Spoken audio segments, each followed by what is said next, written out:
है कितने उस ब्लॉकचेन के नेटिव टोकन के एड्रेसेस क्रिएट हो चुके हैं और कितने उसमें ट्रांजेक्शन्स हैं, ईच एंड एवरीथिंग जो भी ट्रांजेक्शन हो रही है, किसने किसको कहाँ पे कितने क्रिप्टो करेंसी भेजी है, या स्मार्ट कॉन्ट्रैक्ट्स डिफरेंट जो है, डिफरेंट इसके ऊपर बने हुए टोकन जो है, ईच एंड एवरीथिंग हम जो है वो एक्सप्लोरर वेबसाइट के ऊपर जो है चेक कर सकते हैं। तो आपको इसके मेन पेज पे दिख रहा है टोटल ब्लॉक्स जो अभी हमारे ब्लॉकचेन के अंदर जो बन चुके हैं वो है 13,42,08,174। हर 3 सेकंड में हमारे यहाँ पे एक ब्लॉक बनता है हमारी ब्लॉकचेन के अंदर, जो वन ऑफ द फास्टेस्ट जो है ब्लॉक्स बनने का रेट है।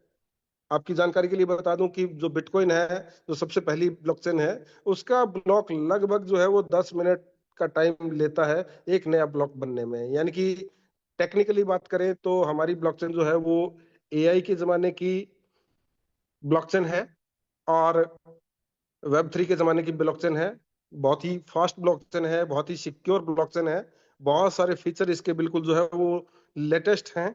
और एक बिल्कुल न्यू इंफॉर्मेशन की हमारी ब्लॉकचेन को जो है वो क्वांटम रेजिस्टेंट भी बनाया जा रहा है। ये इंफॉर्मेशन शायद जो है वो कम लोगों के पास में होगी। क्वांटम रेजिस्टेंट मतलब कि आगे आने वाले टाइम में जो है वो क्वांटम कंप्यूटिंग आ रही है, सुपर कंप्यूटर्स के बाद में जो है क्वांटम कंप्यूटर्स जो है वो बन रहे हैं, जो सुपर कंप्यूटर्स की तुलना में लाखों गुना और ज्यादा एडवांस होंगे। और जो क्वांटम कंप्यूटर है वो 1 सेकंड के अंदर जो है वो हजारों तरह के आपके जो वैलिड एप्लीकेशंस होती हैं उनके अंदर 12 हमारे जो कीवर्ड होते हैं, 12 फ्रेज होते हैं, उस तरह के करोड़ों कॉम्बिनेशंस जो है वो लगा के आपका डिसेंट्रलाइज वैलेट हैक करने की भी क्षमता क्वांटम कंप्यूटर्स की हो सकती है। तो इसीलिए इस चीज के ऊपर भी जो है एडवांस में ही जो है वो अब की जो ब्लॉकचेन्स बन रही हैं उन्होंने थोड़ा ध्यान देना शुरू किया है कि हमारी ब्लॉकचेन को जो है वो क्वांटम रेजिलिएंट भी जो है, क्वांटम रेजिस्टेंट भी जो है वो बनाया जाए। तो उसमें से एक जो है हमारी ब्लॉकचेन जो है एमएसटी ब्लॉकचेन भी है, और जो इस सेक्टर के ऊपर जो है वो ध्यान दे रही है और बहुत ही एक सिक्योर हमारी जो है वो ब्लॉकचेन है। तो यहाँ पे आगे बढ़े कि यहाँ पे अभी तक इसके अंदर जो है वो 1.5 लाख से ज्यादा जो है वो एड्रेसेस क्रिएट हो चुके हैं, और यहाँ पे टोटल जो ट्रांजेक्शन्स आपको नजर आ रही है 27,87,780 टोटल ट्रांजेक्शन्स हो चुकी है। डेली लगभग एवरेज जो ट्रांजेक्शन हमें नजर आ रही हैं कि 6,000 से ज्यादा जो है एवरेज ट्रांजेक्शन यहाँ पे हो रही हैं। और ये आज की ट्रांजेक्शन जो दिख रही है हमें 6,000 से ज्यादा जो है वो ट्रांजेक्शन यहाँ पे नजर आ रही है। 6.41 के मतलब 6,410 जो है वो ट्रांजेक्शन के आसपास। नीचे आपको जो है वो नीचे जो भी नया ब्लॉक जो है वो बन रहा है वो हमें नजर आते हैं, और उसको वैलिडेट किसने किया वो भी आपको उसका भी जो है यहाँ पे डिटेल जो है नजर आ रही है। तो एक चीज बता दूं आपको कि हम सभी लोग जो एमएसटी ब्लॉकचेन के साथ में फ्रैक्शन परचेज करके जो कनेक्टेड है वो हम सभी लोग वैलिडेटर हैं। और वैलिडेटर किसी भी ब्लॉकचेन का जो है वो होता है वो ब्लॉक्स को वैलिडेट करने का काम करता है। और आपको बता दूं कि जितना सिंप्लीफाइड मॉडल हमारे एमएसटी ब्लॉकचेन के अंदर वैलिडेटर बनने का है, उतना सिंप्लीफाइड मॉडल जो है वो किसी भी ब्लॉकचेन का नहीं है। किसी भी ब्लॉकचेन का वैलिडेटर बनना इतना आसान नहीं है जितना एमएसटी ब्लॉकचेन का है। तो क्योंकि वैलिडेटर बनने के लिए अगर बात करें प्रैक्टिकली टेक्निकली, तो आपको जो है वो बहुत बड़ा इन्वेस्टमेंट भी चाहिए होता है वैलिडेटर बनने के लिए। आपको जो है वो नोड सेटअप करना होता है, यानी फिजिकल हार्डवेयर जो है वो सर्वर की तरह से आपको जो है वो भी सेटअप करना होता है। आपको बहुत सारी टेक्निकल नॉलेज भी चाहिए होती है, और उसके साथ साथ जो है हैवी इन्वेस्टमेंट के साथ साथ नॉलेज, टाइम और पैसा भी बहुत सारा खर्च करना पड़ता है। और हो सकता है कि कई बार वो जो है वो प्रॉफिटेबल भी हो या नहीं हो, लेकिन अब तक की जो जर्नी रही है वैलिडेटर्स ने जो है वो, चाहे वो बिटकॉइन के वैलिडेटर्स रहे हों, हालांकि बिटकॉइन का जो काम था वो प्रूफ ऑफ वर्क पे था। अभी की जो ब्लॉकचेन्स हैं वो प्रूफ ऑफ स्टेक के ऊपर काम करती हैं। तो प्रूफ ऑफ स्टेक में भी जो है बहुत बड़ी स्टेकिंग जो है उनको करनी पड़ती है वैलिडेटर्स को, बहुत बड़ी अमाउंट के जो है वो नेटिव टोकन्स परचेज करके स्टेक करने पड़ते हैं। अभी बात करें कि इथेरियम का वैलिडेटर बनने के लिए 32 इथेरियम जो है 32 इथेरियम वो जो है हमें एक तरीके से स्टेक करने पड़ते हैं। और फिर दूसरी बात ये भी है कि वैलिडेटर बनने की हर आदमी को परमिशन भी नहीं होती है।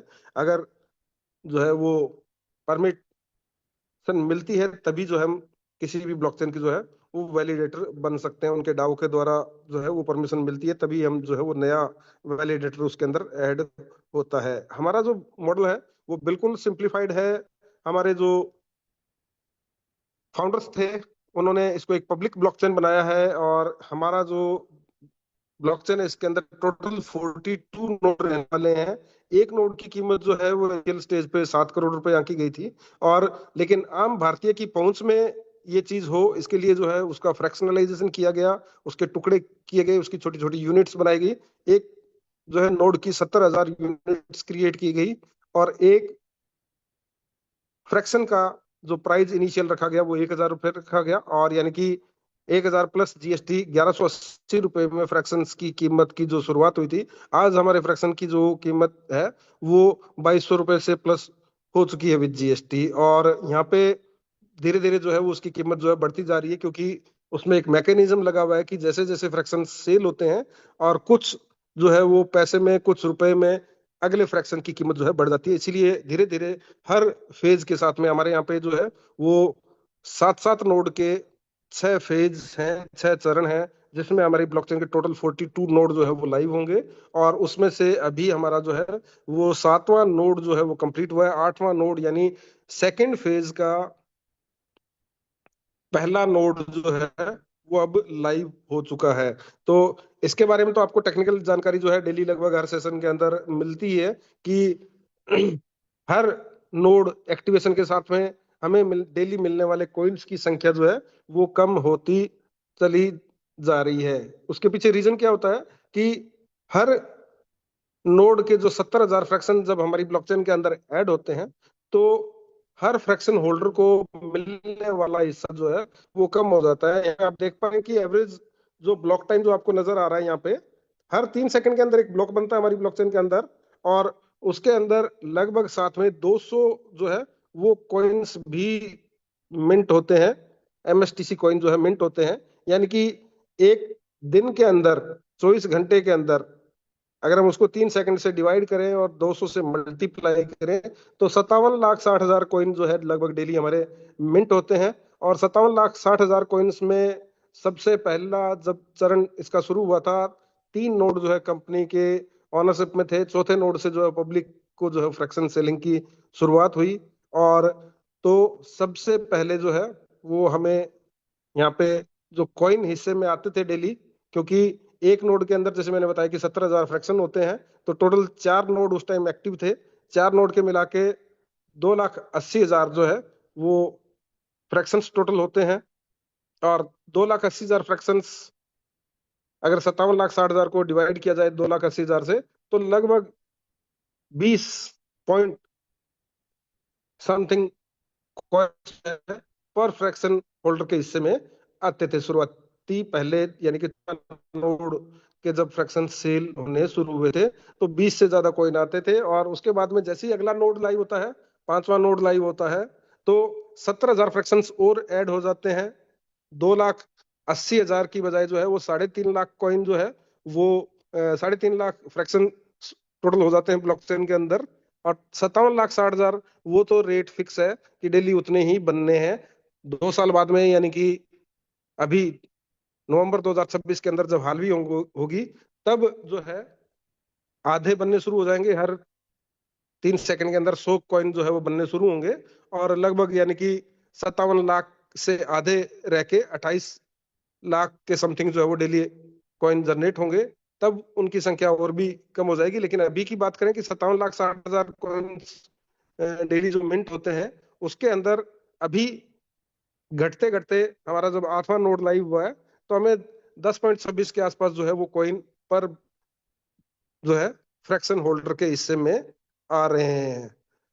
तो यहाँ पे इसी तरीके से जैसे जैसे फ्रैक्शन होल्डर्स की संख्या बढ़ती जाएगी, मिलने वाले कॉइन्स जो है हमें कम होते चले जाएंगे, क्योंकि हर एक के हिस्से में कम आएंगे। मिंट डेली उतने ही हो रहे हैं, लेकिन फ्रैक्शन होल्डर्स की संख्या बढ़ रही है और साथ में फ्रैक्शन का प्राइस बढ़ रहा है। इसलिए जिन्होंने भी जो है इस टेक्नोलॉजी के अंदर अपना एक तरीके से हिस्सेदारी तय करनी है, वो फ्रैक्शंस जो है परचेज करके जितना अर्ली एंट्री करेंगे उतना ज्यादा हमें एक तरीके से अर्ली बर्ड प्राइस यहाँ पे मिलने वाला है। आगे बढ़े हम जो है इसके ऊपर बातचीत करने के लिए। तो यहाँ पे सबसे पहले ऊपर आपको राइट हैंड साइड के अंदर जो है वो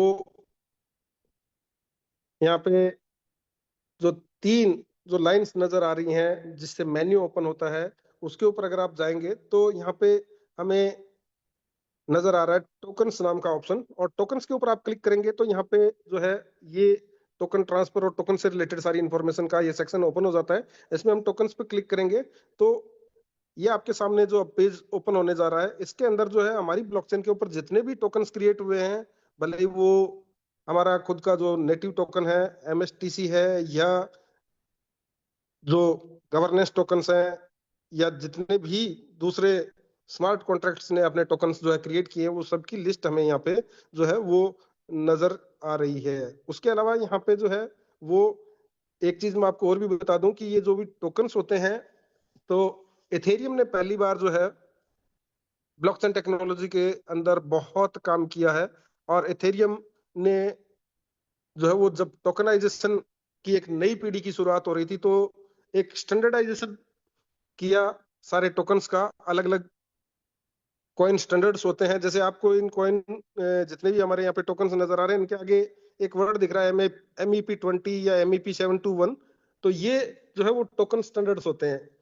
और ये ERC20, ERC721, इस तरह से जो है इथेरियम के अंदर नाम रहते हैं। और यहाँ पे वही टोकन स्टैंडर्ड्स का नंबर वही है, बस जो है हमारी एमएसटी ब्लॉकचेन होने की वजह से एमईपी जो है वो यहाँ पे नाम इंक्लूड हो गया है। तो MEP721 जो आपको नाम से यहाँ पे जो टोकन्स नजर आ रहे हैं, वो ऐसे टोकन्स हैं जो एक पीछे बैकएंड में जिनके यानी कुछ फिजिकल वैल्यू या असेट क्लास जिनके पीछे हो, तो वो ऐसे टोकन्स होते हैं जिनके पीछे कुछ ना कुछ एक तरीके से बैकिंग में कुछ असेट जो है वो होता है।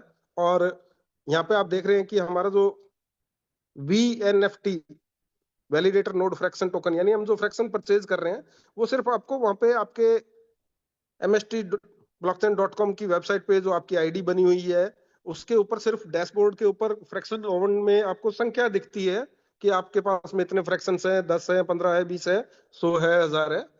तो वो सिर्फ नंबर्स नहीं है, आपको बैकएंड में ब्लॉकचेन के अंदर जो है हर फ्रैक्शन के पीछे एक VNFT, validator node fraction token भी इश्यू होता है। तो यहाँ पे आप देख पा रहे हैं कि अभी जो है वो हमारे जितने फ्रैक्शन सेल हुए हैं, टोटल 59,101 लोगों ने जो है ये कॉइन्स होल्ड किए हैं। तो यहाँ पे अगर मैं इस पे वैलिडेटर नोड फ्रैक्शन टोकन के ऊपर मैं जाऊं, पहला जो हमारा जो है VNFT है, तो इसके जो होल्डर्स का काउंट आपको जो है वो नजर आ रहा है। और मैं होल्डर्स के काउंट के ऊपर अगर क्लिक यहाँ पे करूंगा, तो यहाँ पे आपको जो है वो इसके होल्डर्स की जानकारी भी मिलेगी कि किसके पास में कितने फ्रैक्शंस यहाँ पे हैं। तो यहाँ पे आप देख पा रहे हैं नीचे जो है वो ये असेंडिंग ऑर्डर में आपको जो है वो फ्रैक्शंस की संख्या नजर आ रही है। सबसे पहला जो एड्रेस आपको नजर आ रहा है, उनके पास में 1409 फ्रैक्शंस यहाँ पे है टोटल। जो टोटल अभी तक के फ्रैक्शन सेल हुए हैं उसका 0.55% है। और इसी तरीके से सेकंड हाईएस्ट जो है वो 1251 है, 1034 है, 1000 जो है यहाँ पे आपको 3 नजर आ रहे हैं। 1000 से प्लस वाले भी आपको 5-6 लोग नजर आ रहे हैं। उसके बाद में 500 से प्लस वाले लोगों की संख्या भी यहाँ पे काफी ज्यादा है। 500 फ्रैक्शंस लेने वाले भी बहुत सारे यहाँ पे लोग हैं। आप एक चीज कर सकते हैं इसमें कि आप जो है वो कोई भी एक एड्रेस जो है, आपका एड्रेस जो है, उसको आप कॉपी करें, आपके वैलेट से कॉपी कर लें, और MST स्कैन के ऊपर आएंगे अगर आके यहाँ पे हमारा जो MST स्कैन के ऊपर आने के बाद में आप यहाँ पे अपने एड्रेस को जो है वो सर्च अगर करेंगे, तो उसके अंदर आपको टोटल आपकी जो है वो डिटेल्स नजर आ जाएंगी कि आपके पास में कितने MSTC कॉइन है, और इस एड्रेस के ऊपर जो है वो कितने जो है यहाँ पे आपको कॉइन्स के अलावा कितने फ्रैक्शंस भी आप जो है वो होल्ड करते हैं। तो जैसे यहाँ पे आप कोई भी एड्रेस डालेंगे तो आपको जो है वो, मैं एक एड्रेस जो है वो प्रॉपर जो है वहां से कॉपी करके लेके आ रहा हूँ कहीं से भी।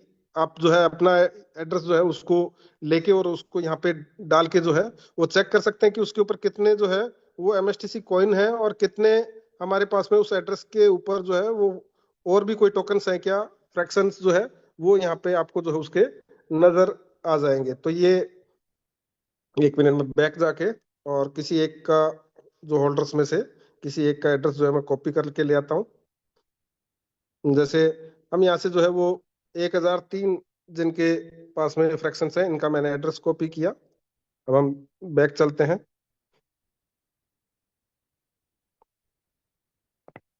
तो उनके पास में अभी हमें नजर आ रहा है कि उनके पास में कॉइन्स जो है वो कितने हैं, उसकी संख्या नहीं नजर आ रही। अभी हमें फ्रैक्शंस की संख्या नजर आ रही थी कि 1003 उनके पास में फ्रैक्शंस है। तो यहाँ पे इस मेन डैशबोर्ड के ऊपर ही जो है वो मैं यहाँ पे आके मैंने ये एड्रेस पेस्ट किया और इसको हम सर्च करते हैं। तो यहाँ पे आपको नजर आ रहा है कि इनके पास में जो कॉइन्स की संख्या है, एमएसटीसी कॉइन्स की संख्या वो आपको नजर आ रही है। कितनी है ये? 10,49,120.99। और यहाँ पे टोकन्स के अंदर भी आपको एक लिखा नजर आ रहा है, मतलब इनके पास में इन कॉइन्स के अलावा कुछ टोकन्स भी हैं। एक टोकन और भी है, वो कौन सा टोकन है उसको देखने के लिए मैंने उस टोकन के आगे जो एरो की थी उसके ऊपर क्लिक किया तो ये 1003 वीएनएफटी यहाँ पे नजर आ रहे हैं। तो इस तरह से किसी का भी एड्रेस जो है उससे हम चेक कर सकते हैं कि उसके पास में कॉइन्स कितने हैं और उसके पास में फ्रैक्शंस कितने हैं। हो सकता है कि कॉइन्स जो है परचेज करके भी रखे हुए हो लेकिन उसके पास में फ्रैक्शंस कितने हैं वो भी हम देख सकते हैं। और आपको बता दूं कि जो हमारे फ्रैक्शंस हैं ये एक तरीके से हमारी वीडीए है यानी वर्चुअल डिजिटल असेट की कैटेगरी में आता है। और इसकी भी प्राइस जो है वो कॉइन के प्राइस की तरह जो है बढ़ती है। हम देख ही रहे हैं डेली इसका प्राइस अप्रिसिएशन हो रहा है। तो एक तरीके से आपने कोई प्रॉपर्टी परचेज की जिसका एक तरीके से आपको किराया भी मिल रहा है डेली, यानी फ्रैक्शन के बदले हमें जो है कॉइन्स भी जो है वो डेली पार्टिसिपेशन में मिल रहे हैं। और साथ ही साथ उसकी कीमत भी बढ़ रही है, यानी उस प्रॉपर्टी का किराया भी आ रहा है और प्रॉपर्टी की कीमत भी बढ़ रही है। और जैसे प्रॉपर्टी ट्रांसफरेबल होती है वैसे ही जो है हमारी ये फ्रैक्शन भी जो है एक वर्चुअल डिजिटल असेट है, एक टोकन है वीएनएफटी, और वो भी एक दूसरे को ट्रांसफरेबल है। तो लेकिन अभी जो है वो हमारे एक सर्टेन संख्या के जब फ्रैक्शंस जो है वो सेल हो जाएंगे, हमारे जो नोड के जो 7 फेजेस हैं उसके अंदर एक सफिशियंट अमाउंट में जब हमारे फ्रैक्शन होल्डर्स हो जाएंगे, हो सकता है कि 21 नोड के बाद में या 42 नोड के बाद में, जैसा भी जो है वो मैनेजमेंट आगे प्लानिंग करेगा, आगे का जो परिदृश्य होगा उसके हिसाब से इस डिसीजन को लिया जा सकता है कि ये हम जो है ट्रांसफर हमारे कब ओपन हो। फाइनली खैर ये ओपन होना ही है अल्टीमेटली जो है वो, और उस टाइम आप जो है वो इन फ्रैक्शंस को एक दूसरे को ट्रांसफर कर सकते हो, सेल कर सकते हो। और जैसे हम प्रॉपर्टी को बाई और सेल करते हैं, खरीद भी सकते हो किसी दूसरे से, क्योंकि यहाँ से टोटल फ्रैक्शन जो है सेल हो चुके होंगे तो उसके बाद में जो है हम लोगों के पास में ही होंगे ये फ्रैक्शंस। तो किसी को अगर हम बेचना चाहें तो हम बेच भी सकते हैं। तो इसका भी हमें जो है वो डबल फायदा मिलता है कि हमारे पास में कॉइन्स भी आ रहे हैं और साथ ही साथ हमारे फ्रैक्शन की वैल्यू भी बढ़ रही है, वो भी एक ट्रांसफरेबल टोकन है। आगे बढ़े हम कि जैसे ये, तो हम बात कर रहे हैं एमएसटी स्कैन के बारे में। और यहाँ पे आपका जो एड्रेस, जैसे अभी मैंने यहाँ पे ये एड्रेस डाला था, इन्होंने कभी क्या कोई किसी को कोई कॉइन ट्रांसफर किए हैं क्या, और वो सारी इंफॉर्मेशन भी हमें जो है वो नीचे नजर आती है। इन्होंने जो है कभी किसी को कुछ भेजा है क्या, कुछ इन्होंने, इनकी 30 ट्रांजेक्शन नजर आ रही हैं। तो हो सकता है कि इन्होंने जो है वो कॉइन्स जो है विड्रॉ करने की ट्रांजेक्शन है या ट्रांसफर करने की ट्रांजेक्शन है। वो 30 ट्रांजेक्शन जो है वो भी, यानी कि जो ब्लॉकचेन रहती है वो एक बिल्कुल एक ट्रांसपेरेंट जो है लेजर सिस्टम रहता है, पब्लिक लेजर रहता है। और कोई भी आदमी के पास में अगर कोई एड्रेस है तो उसको पूरा जो है वो ट्रैक कर सकता है कि उस पर कितने कॉइन है, कितने कब उसने कहाँ पे ट्रांसफर किए, क्या क्या उस पे ट्रांजेक्शन है, कहाँ से उसके पास में आए थे, कहाँ पे उसने भेजे हैं, वो ईच एंड एवरीथिंग यहाँ पे जो है वो उसको जो है वो ट्रैक किया जा सकता है। तो यहाँ पे जो है आप देख पा रहे हो कि पहला ऊपर जो ट्रांजेक्शन आपको नजर आ रहा है, कॉन्ट्रैक्ट कॉल जो है मेथड विड्रॉ रिवार्ड्स, इन्होंने जो है अपने रिवार्ड्स को जो है वो विड्रॉ यहाँ पे किया है। तो जो ये 2 महीने पहले इन्होंने यहाँ से जो है नजर आ रहा है हमें, और ये ज्यादातर इनकी जो ट्रांजेक्शन है वो विद रिवार्ड्स को जो है वो विड्रॉ करने की ही ट्रांजेक्शन्स यहाँ पे हमें नजर आ रही हैं। तो यहाँ पे जो है वो हम पूरी की पूरी इंफॉर्मेशन देख सकते हैं। अगर इन्होंने किसी थर्ड पार्टी को भी ट्रांसफर किया होता तो वो भी इंफॉर्मेशन हमें जो है वो नजर यहाँ पे आ जाती। अब बात करते हैं कुछ हमारी ब्लॉकचेन के ऊपर जो है विश्वास हमारा मजबूत हो वैसी चीजों के ऊपर भी हम जो है बातचीत करते हैं। वैसे तो आप लोगों को ऑलरेडी पता है कि हमारी ब्लॉकचेन जो है वो इंडिया की पहली लेयर 1 ब्लॉकचेन है, बिल्कुल लीगल फॉर्मेट में, जीएसटी और टीडीएस के साथ में, एमसीए के सारे रूल्स रेगुलेशंस के साथ में, जो गवर्नमेंट की जितनी भी मनी लॉन्ड्रिंग पॉलिसी है, एएमएल पॉलिसी है, सीएफटी पॉलिसीज हैं, उन सबको भी फॉलो कर रही है। इवन कंपनी ने जो है वो एफआईयू आईएनडी के लाइसेंस के लिए भी जो है वो भी अप्लाई किया हुआ है, और बहुत जल्दी ये जो है वो हमारा एफआईयू आईएनडी का लाइसेंस मिलने के बाद में भारत कॉइन एक्सचेंज भी हमारा रेडी है। हमारा खुद का जो एक्सक्लूसिव एक्सचेंज जो है वो भी आने जा रहा है, जिसके ऊपर जो है वो एमएसटी के साथ साथ एमएसटी ब्लॉकचेन के जितने भी टोकन्स हैं उनके साथ साथ डिफरेंट जो दूसरी क्रिप्टो करेंसीज हैं उनको भी हम जो है बाई सेल ट्रेड कर सकेंगे, या हमारी एमएसटी कॉइन या हमारे एमएसटी के जो दूसरे टोकन्स हैं उनको भी हम दूसरी क्रिप्टो करेंसीज के साथ में इंटरेक्ट करके उनको भी जो है वो कन्वर्ट वगैरह कर सकते हैं। तो यहाँ पे हमारा जो है कॉइन होल्डिंग के लिए खुद का एक्सक्लूसिव जो है वैलेट, ब्रिज की नाम का वैलेट भी खुद का एक्सक्लूसिव वैलेट आ चुका है। बहुत सारे जो है इकोसिस्टम से रिलेटेड जितनी भी चीजें रिक्वायर्ड होती हैं वो हमारी ब्लॉकचेन के अंदर जो है वो बनी रही हैं। तो सबसे पहले जैसे मैंने बात की थी कि हम जो है वो किसी भी चीज को आज की डेट में तो बहुत आसान हो गया है, चैट जीपीटी या दूसरे किसी माध्यम से हम चीजों को जो है वो जांच सकते हैं। मैं आपको लेके चलता हूँ ग्रोक के ऊपर, चैट जीपीटी की बजाय आज हम ग्रोक से जो है वो क्वेश्चन आंसरिंग जो है एमएसटी ब्लॉकचेन कर सकते हैं। वैसे तो जो है वो यहाँ पे एमएसटी ब्लॉकचेन जो है के बारे में मैंने पहले से जो है वो कुछ यहाँ पे सर्चिंग की हुई है, पहले भी बातचीत की हुई है। पहले चलो मैं उसी को ही आपको जो है वो दिखा देता हूँ, पहले प्रीवियस चैट्स जो है।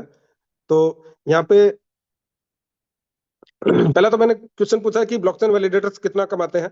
तो ब्लॉकचेन वैलिडेटर्स की कमाई कई फैक्टर पे निर्भर करती है कि कौन सी ब्लॉकचेन है और उसकी नेटवर्क एक्टिविटी, वैलिडेटर्स की परफॉर्मेंस, और यहाँ पे जो है वो उसके ऊपर डिपेंड करता है, और ये बदलते रहते हैं। तो यहाँ पे आप देखें कि हमारी जो ब्लॉकचेन है वो, अगर बात करें प्राइस टू प्रॉफिट रेशियो, हमारी ब्लॉकचेन का सबसे ज्यादा है। इथेरियम के जो वैलिडेटर्स हैं उनको कम से कम 32 इथेरियम स्टेक करने पड़ते हैं, और एपीवाई जो है उनको 3 से 6% के जो है वो रिवार्ड जो है यहाँ पे मिलते हैं, एनुअल यील्ड जो उनको मिलती है। और यहाँ पे जो है वो आप उनकी सालाना कमाई भी आप देख रहे हैं। लेकिन क्या है कि इथेरियम जो है उनको जो मिलते हैं उसका प्राइस जो है वो काफी अच्छा मिल जाता है। वैसे जो है उनकी इनकम जो है वो आती है क्रिप्टो करेंसी के अंदर, और उसके ऊपर एपीवाई जो है वो उनको जो है वो 3 से 6% जो है वो मिलती है, एनुअल जो है प्रॉफिट यील्ड जो है वो। इसी तरीके से आपको सोलाना का यहाँ पे नजर आ रहा है, अन्य ब्लॉकचेन्स का नजर आ रहा है। तो यहाँ पे जो है वो आपको ये भी नजर आ रहा है कि बिटकॉइन के अंदर वैलिडेशन नहीं, माइनिंग होती है, जो और भी जो है महंगी चीज होती है। तो यहाँ पे इसके अंदर जैसे आप देख पा रहे हो कि किसी भी ब्लॉकचेन के अंदर जो वैलिडेटर बनने का प्रोसेस जो है वो बहुत ही एक तरीके से महंगा है, बहुत ही टेक्निकल है। तो यहाँ पे जो है वो जैसे इसमें इन्होंने दिखाया कि सोलाना का जो है उसमें छोटे वैलिडेटर से घाटे में चल सकते हैं। हार्डवेयर कॉस्ट जो है 50 लाख रुपए से ज्यादा हो सकती है सालाना। जैसे मैंने आपको बताया था कि हमारा तो ब्लॉकचेन के अंदर वैलिडेटर बनना भी आसान है, हमारा वैलिडेटर का प्रोसेस भी आसान है, और एक्चुअल में तो वैलिडेटर बनने के लिए आपके पास में हार्डवेयर सेटअप होना चाहिए, टेक्निकल नॉलेज होनी चाहिए, तब आप एक जो है वो नोड को रन करते हैं। लेकिन यहाँ पे हमारे भी आप पे जो है वो कंपनी ये सारी चीजें देखती है, कंपनी नोड्स रन करती है। हमने उस नोड का एक फ्रैक्शन, एक हिस्सा, एक शेयर जो है वो परचेज किया हुआ है, और उस शेयर के बदले, उस हिस्से के बदले हमें डेली माइनिंग रिवार्ड्स के अंदर भी पार्टिसिपेशन मिलता है। तो सबसे इजी है, ईच एंड एवरी पर्सन, चाहे उसको ब्लॉकचेन टेक्नोलॉजी के बारे में जानकारी हो नहीं जानकारी हो, चाहे टेक्निकल जानकारी हो नहीं हो, और एक बहुत छोटी सी मिनिमल सी अमाउंट के साथ में वैलिडेटर बनने का जो मौका है वो सिर्फ और सिर्फ जो है एमएसटी ब्लॉकचेन जो है वो उसके बारे में, यानी कि सबसे पहले ये ऐसी ब्लॉकचेन है जो इतने कम अमाउंट के अंदर हमें जो है वैलिडेटर बनने का, इतनी कम जो है वो टेक्निकल जानकारी के साथ में वैलिडेटर बनने का मौका हमें दे रही है। तो यहाँ पे मैंने अगला क्वेश्चन इससे पूछा है कि एमएसटी ब्लॉकचेन वैलिडेटर की कमाई के बारे में कुछ बताओ। तो इसने जो है वो एमएसटी को समझा मोस्ट प्रॉफिटेबल ब्लॉकचेन जो है। तो फिर आप जो है एआई को डांट भी सकते हो। मैंने दोबारा इससे ये क्वेश्चन पुट किया है एमएसटी ब्लॉकचेन की वैलिडेटर्स की कमाई के बारे में, तो इसने फिर से उसी तरीके का जो है वो मोस्ट प्रॉफिटेबल, यानी कि इसने दूसरी ब्लॉकचेन्स के बारे में बताया। और फिर मैंने इसको कहा कि मैंने जो है मैं एमएसटी ब्लॉकचेन के वैलिडेटर्स के बारे में पूछ रहा हूँ। तो इसने फिर कहा कि भाई आप मोस्ट प्रॉफिटेबल एमएसटी मतलब मोस्ट प्रॉफिटेबल ब्लॉकचेन वैलिडेटर्स की कमाई के बारे में पूछ रहे हैं। ये फिर भी नहीं थोड़ा सा समझ पा रहा था। मैंने कहा मोस्ट नहीं, एमएसटी ब्लॉकचेन। तो फिर इसने कहा कि भाई सॉरी, पहले गलतफहमी हुई, आप एमएसटी ब्लॉकचेन, एमएसटी टोकन वाली इंडिया की लेयर 1 ब्लॉकचेन के वैलिडेटर्स की कमाई के बारे में पूछ रहे हैं। एमएसटी ब्लॉकचेन एक नई भारतीय लेयर 1 ब्लॉकचेन है 2025 में जो लॉन्च हुई है, और proof of staked authority POSA mechanism, consensus mechanism के ऊपर काम करती है। और इसके अंदर जो है आपको नजर आ रहा कि यहाँ पे इसने लिखा कि वैलिडेटर की संख्या, थोड़ा सा इसमें इसने ये चीज को गलत लिखा है। टोटल यहाँ पे 42 नोड रहने वाले हैं, जिसमें से 21 नोड हर टाइम एक्टिव रहते हैं। और अभी तो खैर जो है 21 नोड के पास में संख्या पहुंची नहीं है, इसीलिए कंपनी का प्रयास है कि एक 21 जो नोड है वो एक तरीके से हम कह सकते हैं कि एक ब्लॉकचेन को फुल्ली फंक्शनल होने के लिए 21 नोड्स चाहिए होते हैं। और इसीलिए जो है हम अगर इस आंकड़े को जितना जल्दी छुएंगे हम सब सामूहिक प्रयास से, उतना जल्दी हमारी ब्लॉकचेन को जो है वो वर्ल्ड वाइड और भी जो है बड़ा मुकाम हासिल होने वाला है, और भी बड़ी पहचान हासिल होने वाली है, और भी हम लोगों का ही उसमें जो है वो फायदा होने वाला है। तो जितने जल्दी ये नोड्स सेल होते हैं, जितने जल्दी हम 21 नोड्स का आंकड़ा क्रॉस करते हैं, हमारे लिए उसमें जो है बहुत फायदा होने वाला है। तो यहाँ पे उसके बाद में जो है फ्रैक्शनल नोड इकोनॉमी, ये यूनिक फीचर है। आप देख पा रहे हो कि इसने क्या कहा कि ये यूनिक फीचर है, आम लोग फुल नोड नहीं चला सकते, तो फ्रैक्शनल छोटे पार्ट्स में पार्टिसिपेट करके वैलिडेशन में हिस्सा ले सकते हैं और रिवार्ड्स कमा सकते हैं। इससे ज्यादा लोग नेटवर्क सिक्योर कर सकते हैं। और यहाँ पे जो है वो वैलिडेटर्स को जो है एमएसटी टोकन हमारे, आपने देखा होगा कि हमें जितने मिलते हैं डेली उसमें से आधे स्टेकिंग में जाते हैं हमारे। और क्योंकि जो पीयूएसए है या अभी की जो ब्लॉकचेन्स हैं उनके अंदर जो टेक्नोलॉजी है उसके अंदर स्टेकिंग चाहिए होती है, प्रूफ ऑफ स्टेक का जो मैकेनिज्म है उसके लिए स्टेकिंग चाहिए होती है। इसलिए हमारे कंपलसरीली हर एक के जो जितने भी कॉइन हमें डेली मिलते हैं उसमें से आधे हमारे स्टेकिंग में जाते हैं। अल्टीमेटली फाइनली जो है, जैसे मैंने बताया कि हम अपने फ्रैक्शन को भी रीसेल कर सकते हैं, वैसे ही ये एक सर्टेन अमाउंट में जब सफिशिएंट, मोर देन सफिशिएंट जब स्टेकिंग हमारी ब्लॉकचेन पे हो जाएगी, उस टाइम जो है इसको भी ओपन किया जा सकता है, करेंगे कि आप जो है अपने स्टेकिंग वाले कॉइन्स जो है उनको भी अनस्टेक करना चाहें अनस्टेक कर सकते हैं, बढ़ाना चाहें बढ़ा भी सकते हैं, क्योंकि उसके बदले आपको जो है लाइफ टाइम स्टेकिंग रिवार्ड्स अलग से जो है वो मिलने होते हैं। तो यहाँ पे हम बात कर रहे हैं कि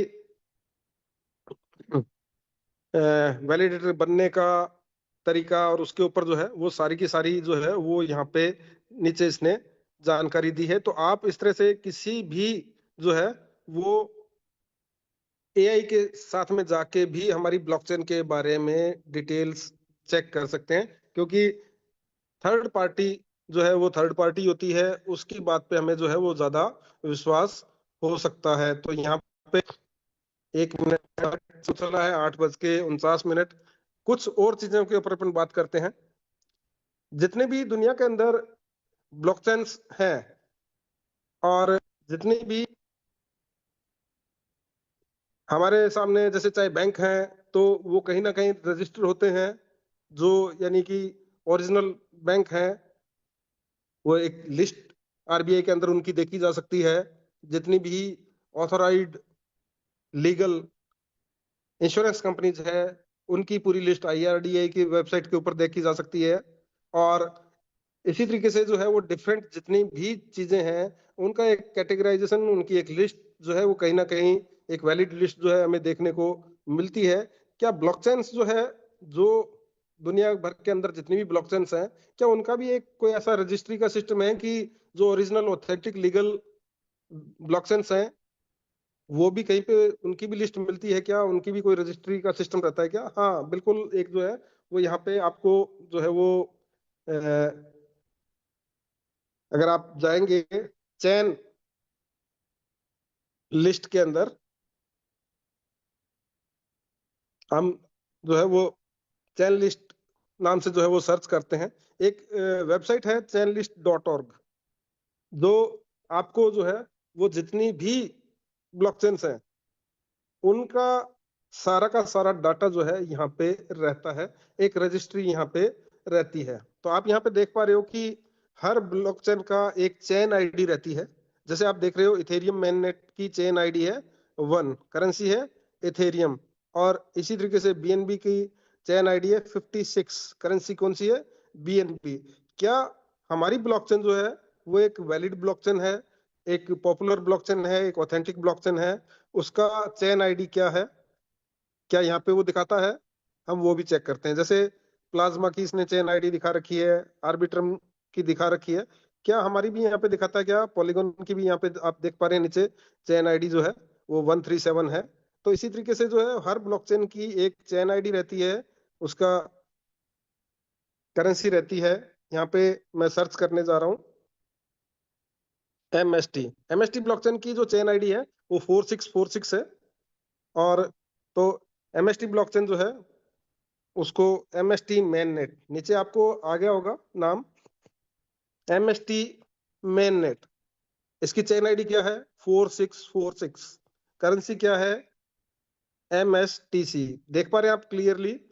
तो ये भी आपके लिए एक नई इंफॉर्मेशन हो सकती है कि चैन लिस्ट नाम की एक जो है वो रजिस्ट्री वेबसाइट है, जहाँ पर जो है वो सारी की सारी दुनिया भर की जो ब्लॉकचेन्स हैं वो रजिस्टर होती हैं, जो भी वैलिड है, जो भी